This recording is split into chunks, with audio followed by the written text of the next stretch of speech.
property management companies need to make sure that both of those agreements really take their business from the beginning of how they operate to at the end of the tenancy and even the move out process and what governs those relationships.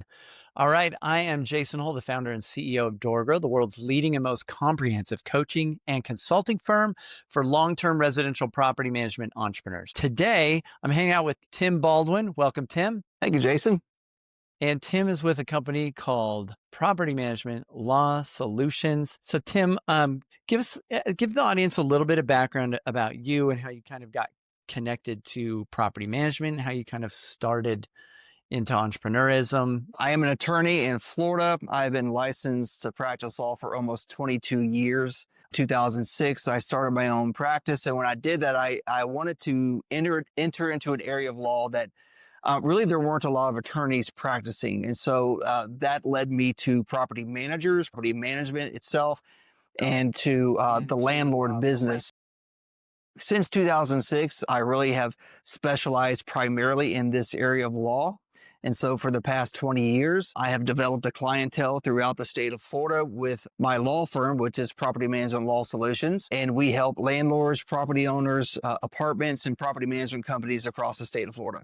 I think the place to begin really for property managers and landlords is making sure they have a huge part of that is the lease agreement. The lease agreement is the operations document, essentially. And Jason, what I've seen throughout the years is sort of this common theme that landlords, property managers don't quite understand the significance of the lease and how to see it as their business document, as their operations document, because that document is what obligates the tenants to act or not act in a certain way. It gives the landlords the enforcement mechanism to run their business the way that they want to run it, as long as it's in compliance with the statute, of course. And so that part of it is just absolutely critical, and it should address all of the various topics and parts of the property management business that property managers see, not just from a day-to-day standpoint, but also the sort of the more rare instances or the occasions where it are unusual, but yet the lease still addresses those topics. Yeah, so Tim, I totally agree with you. One of the challenges I see is that usually when it comes to contracts, a lot of property management business owners view these contracts as just a protection that happens once you're legally at war with somebody, instead of a proactive, preemptive measure of setting boundaries and expectations that can create a healthier relationship. So a lot of times it doesn't even matter what is written in the contract. It matters what they think is in the contract, the tenant or the owner. And so this is why we coach our clients on making sure that you do a review through the entire agreement with them, and you use that as, like you're saying, as a document to help change things operationally. You go through with them and explain to the tenant, this is what we expect from you. This is when rent's due. This is the consequence. Do you understand this? Because it matters what they understand is in the agreement if you want them to be a better tenant or better owner. Otherwise, the document's really just a tool to go to war with somebody once you're in complete chaos, and there's a major issue. But even better is if we use it as an onboarding tool. You're exactly right. I mean, the education part of this is critical so that tenants know what to expect, and sort of preparing onboarding documents that, of course, reflect what the lease provides. And sort of in tandem with that is the property management agreement itself. So property managers knowing what they want in their business, knowing how they're going to operate. You mentioned inspections, having the criteria of when it is that you're going to inspect the property. If there's additional inspections that may come up, whether it's owner requested or maybe it's an incidental that requires you to go inspect.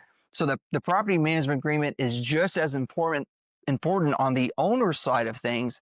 And the lease in the property management agreement need to align with each other, because you don't want to obligate yourself sort of on one end with the property management agreement, but then not have those enforcement mechanisms on the tenant side of things within the lease agreement. And so really, landlords out there need to make sure, or property management companies need to make sure, that both of those agreements really take their business from the beginning of how they operate to at the end of the tenancy and even the move out process, and what governs those relationships. What are some of the most critical things that you're seeing that people need to be putting into these agreements? Well, aside from just what you might consider to be the typical areas of interest in a lease agreement, what we're seeing a lot nowadays, and really for the past few years, a really significant increase in tenant complaints with regard to mold. It's a really, really hot issue. And so having a mold addendum that really provides the nuts and bolts of what is the obligation of the landlord and the tenant when it comes to a claim for mold. You mentioned maintenance. That's another big one, to where landlords need to be able to put some of the minor maintenance obligations on tenants, because what's happening, and I'm sure your audience has experienced this before, is that the tenants expect the landlords to just do everything. I mean, down to changing out a light bulb.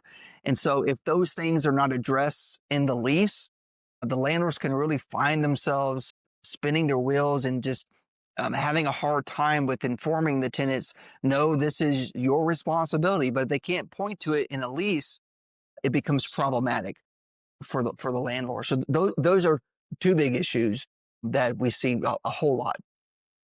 Anything else that you're seeing? What about maybe like there's been a lot of push in the last several years for resident benefits packages and putting some additional fees onto the tenants. Yeah. Yeah, the revenue stream is very important, of course, for property management companies, and they're trying to figure out ways of creating those additional revenue centers. And one of them is, of course, tenant benefit packages. Of course, you got to price it out correctly to make sure you're not losing money. Another thing that is fairly common and popular nowadays is sort of having these legal service. They're not legal services, but they're helping to reduce the cost of legal expenses in the event you have an eviction, covering, cost, or if you want to cover rent that the tenant hasn't paid up to a certain amount. Yeah, that makes sense. Obviously, we don't want to just be adding more and more bells and whistles and services if it's not actually going to be a profit center, if we're going to be losing money. So, Exactly. Okay. So a lot of property managers probably initially try to do everything themselves. That's like what entrepreneurs do. They're like, I'll figure it out. I'll go ask AI. I'll go watch some YouTube videos. I don't know if I need a lawyer. I don't know. And they try and figure this stuff out themselves. Obviously, your business exists to solve some real problems. So why would they need PM Law Solutions?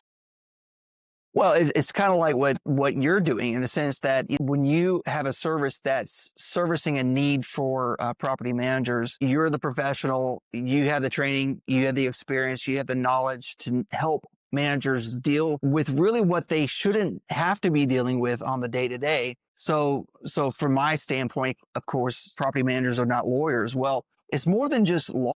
It's seeing the big picture. It's seeing the full scope of how you get from point A to point Z seamlessly, efficiently, with productivity.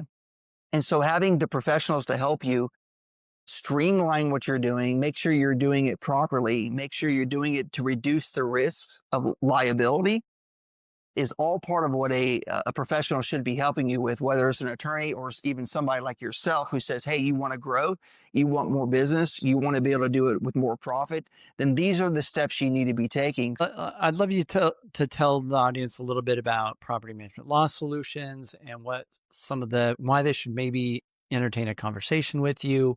Tell us a little bit about the business.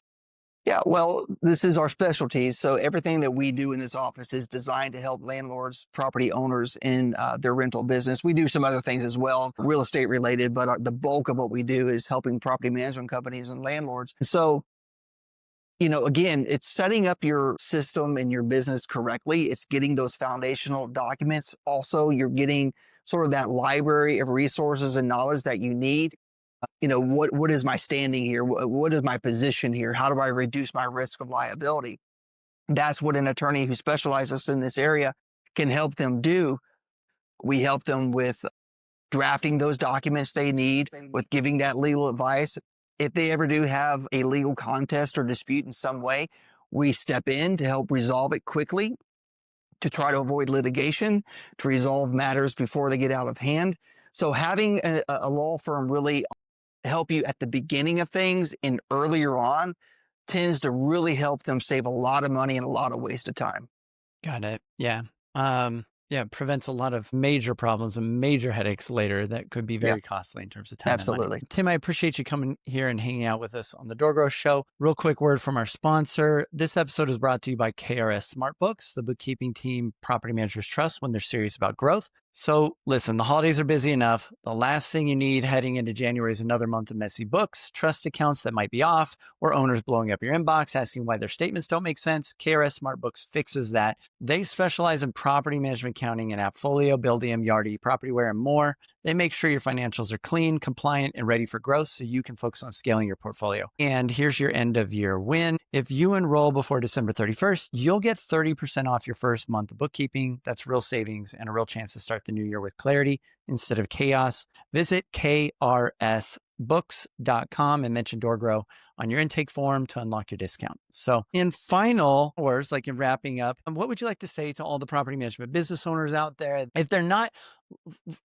a Florida property manager currently, where would you send people? Like, how do they find somebody that's going to be a good resource similar to you in another state? Well, the associations, apartment associations, residential property management association may have some referrals in that way. And so I would probably start there. You can look at the bar association websites in those states to see if there are attorneys who hold themselves out as experts or specialists in that area of law. Those are two common ways of doing it. I would encourage your audience to find the right law firm that fits the way you like to do business, who fits your personality, that you can easily communicate with, that you're able to get in contact with them in fairly short order. Those are critical components of having a landlord attorney, because in that business, things can happen and do happen very quickly. And so having a timely response is important. Got it. So if they're in Florida, how do they get in touch with you? Several ways. They can look us up on our website, which is pmlawsolutions.com. You can also go to LinkedIn, look at my name, Tim Baldwin, or Property Management Law Solutions. If you want to call our office, you can do that as well at 8.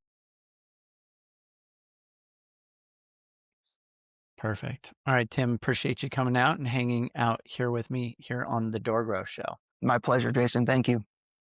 If you are struggling to figure out how to grow your property management business, we are the best in the world at that here at DoorGrow. Reach out to us. We would love to see if we could help and take a look at your business if you want to get to the next level. If you would like a free training on how to get unlimited leads for free, text the word leads to 512-648-08 and we'll send it to you. Also, join our free Facebook community just for property management business owners by going to doorgrowclub.com. And if you would like to get the best ideas in property management, join our newsletter at doorgrow.com/subscribe. And if you found this episode even a little bit helpful, don't forget to subscribe and leave us a review on whatever channel you saw this or heard this on.